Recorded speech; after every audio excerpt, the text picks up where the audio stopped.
This was one of the toughest adhesive cleanup jobs I've ever done.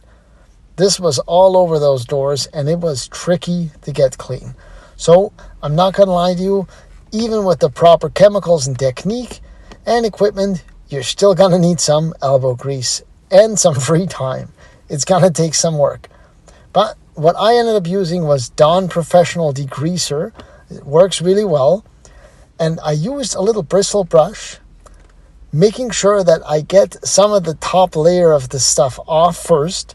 And then I spray more Dawn cleaner on it with a microfiber cloth. And then you get to scrubbing, making sure you do good circular motions to really lift all that adhesive off. As you can see, there's quite a difference there. Another reason why the bristle brush is so important is because there's fine little grooves that the stuff really seeps into, so it really is tricky to clean. You can use a steam cleaner, the heat would really help, but you have to be extremely careful not to damage the paint because of the heat. Now, if you're not shy of some chemicals, you can use something like Goo Gone as well. Now, I'll be honest, it's still required about the same amount of elbow grease as the Dawn Professional, but if you love Goo Gone, go ahead, it's great for adhesive.